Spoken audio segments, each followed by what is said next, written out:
Здравей, Криси. Здрасти. Искам да ти задам няколко въпроса. Хайде. Любима марка дрехи? Версаче, ама не мога да се посвърля все още. Любим магазин? Pull&Bear, Stradivarius, Бершка. Любима храна? Макдоналдс. Окей. От колко време занимаваш с тенис? Втори клас. Ако имаш супер сила, каква щеш да бъде? Да дишам под вода. И аз. Докъде мислиш да стигнеш с танците? Ниво Джоджо Гомес. Любим актьор? Нямам. Ако имаше филм за теб, с какво заглавие щеш да бъде? Най-готината на света. Никой нямаше да го гледа. Аз щях да си го гледам. Добре. Когато беше малко, какво искаш да станеш най-много? Модел. Все още и винаги. Кой филм те кара да плачеш най-силно? А кой да се смееш? Страшен филм. И на мен така. Кога за последно пя караоке? Вчера. Вау! Супер! Мечтаното име? Криси. Би ли променила нещо в живота си? Никога. Добре. Имаш ли домашен любимец? Котка? Би ли искал още? Не.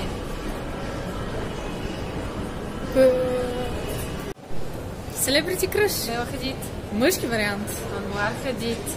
Окей, любим цитат. Ако мислиш, че можеш и ако мислиш, че не можеш, и в двата случая си права. Добре.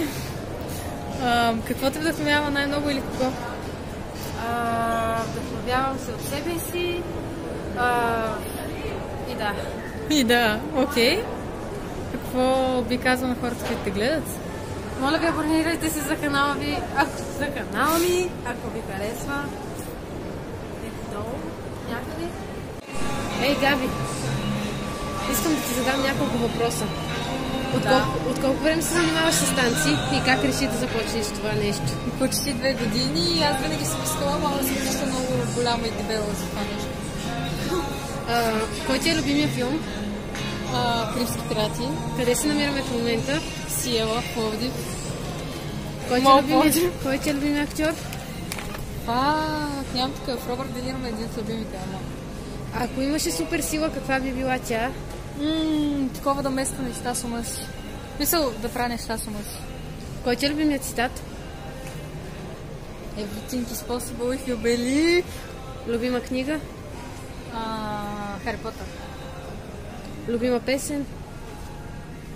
Пъмпит на Black Eyed Peas. Любим жанр музика? Рап. Любим жанр танци? Хип-хоп. От колко време работиш в Събър? Почти 2 месеца. 1 месец. Да. Как реши да започнеш работа там? Целта ми беше там или Starbucks и Starbucks нямаше места. С какво мислиш да се занимаваш след като завършиш училище? Танци, китайски език, защото ми дойде влогърство. Как реши да се занимаваш с влогърство? Много ме кефи, винаги сме искали и... Кой филм те е карал да плачеш най-много в живота си? Хачико. Кой да се смееш най-много в живота си? Не знам, страшен филм. Любимата ти храна? Фастфуд като цяло. Любимият ти фастфуд? Макдоналдс? Не, Subway, не знам. Да летиш или да бъдеш невидима? Невидима. Не, невидима, да. Любим модел? Gigi Hadid, не знам. Следващи тренди тенденциите? Средно. Ако това видео ви е харесало, може да се абонирате за канала ни.